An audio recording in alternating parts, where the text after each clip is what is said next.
দর্শক, একটা রিপোর্ট পড়ছিলাম, সেটার শিরোনাম হচ্ছে ঋণ সুবিধা দিয়ে বেক্সিমকোকে চালু রাখার সুপারিশ সরকারি কমিটির। মানে এটা এমন একটা প্রতিষ্ঠান যে সালমান এফ রহমান তো এখন কারাগারে, তাকে মারলেও মানে মানুষের ক্ষতি, বাঁচায় রাখলেও মানুষের ক্ষতি। মানে বিষয়টা এরকম যে এইসব প্রতিষ্ঠান এমনভাবে জড়ায় আছে সরকারি ঋণে, ব্যাংকের ঋণে, যে এইগুলি আলটিমেটলি রাষ্ট্র কোনো সুবিধা পাবে না, কিন্তু আবার এই প্রতিষ্ঠানের সঙ্গে জড়ায় আছে প্রায় 40-50 হাজার মানুষ। যদি বিপর্যয় ঘটে এতগুলো মানুষ বেকার হয়ে যাবে। আবার এটা আবার রপ্তানিমুখী শিল্প, কিন্তু এটা সত্য কথা যে এই মানে প্রতিষ্ঠান দিয়ে আলটিমেটলি সরকারের কোনো লাভ হবে না।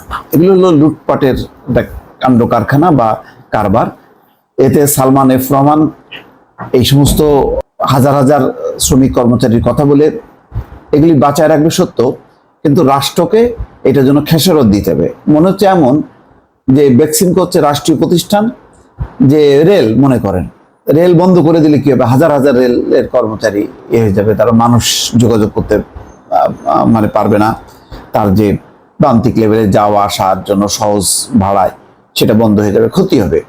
কিন্তু আবার কি মানে এইটা যদি চালু রাখেন, সেই চালু রাখতে গেলে হাজার হাজার কোটি টাকা খরচ, শত শত কোটি টাকা যাচ্ছে, লোকসান যাচ্ছে।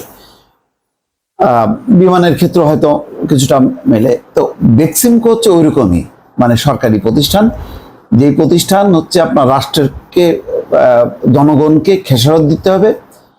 বেক্সিমকোর মালিকরা যদি বাইরে থাকে তাহলে লুটপাট করবে, আর শ্রমিকরা হচ্ছে তারা হচ্ছে কোনো রকমের বেতন ভাতা পেয়ে চলবে। এরকমই একটি অবস্থা। মানে এটা এক ধরনের শাকের করাত, মানে যাইতেও কাটবে আসতেও কাটবে, এই টাইপের হলো প্রতিষ্ঠান। এখন যে সর্বশেষ যে বক্তব্য, তাতে দেখা যাচ্ছে যে জনতা ব্যাংকের 23,557 কোটি টাকার ঋণ সুদবিহীন ব্লক হিসেবে রাখার দাবি বেক্সিমকোর। মানে এত টাকা রেখে দিতে হবে। দায় পরিশোধে 10 বছর সময় ও ঋণ পরিশোধে 2 বছর বিরতি চেয়েছে তারা। শ্রমিক কর্মচারীদের অক্টোবর মাসের বেতন দিতে 60 কোটি টাকা চেয়েছে কোম্পানিটি। আরো 700 কোটি টাকার ঋণ সুবিধা চেয়েছে বেক্সিমকো। মানে ঋণ দিতে দিতে 40 থেকে 50 হাজার কোটি টাকা সম্ভবত জনতা ব্যাংক দিচ্ছে। তারা বলছে, ভাই আমরা এখন আর পারবো না, এটা যদি ওদের বেতন দিতে হয় তাহলে অন্য প্রতিষ্ঠান থেকে তারা ঋণ করুক। মানে ঋণে জর্জরিত একটা বেক্সিমকো। কিন্তু আমার নাম শুনে মনে করি, বাপরে, একটা বেক্সিমকোর মতন প্রতিষ্ঠান, হ্যাঁ, এটা গলা টিপে ধরলো সরকার। কিন্তু এটা বাঁচায় রাখলেও সরকারকেই বা জনগণকে এটার খেসারত দিতে হবে। আবার যদি মানে এটা স্টপ করে দেওয়া যায় তাহলেও কিন্তু এই যে এত মানুষ বেকার হয়ে যাবে, এটাও সত্য, মানে সত্য। এখন দুই সত্যটার মধ্যে কোনটা বেস্ট হবে, কোনটা ভালো অপশন, এইটা আসলে নির্ণয় করার জন্য একটা বিশেষজ্ঞ কমিটি ছাড়া আমি আর কোনো উপায় দেখি না। দর্শক, ভালো থাকবেন। আল্লাহ হাফিজ।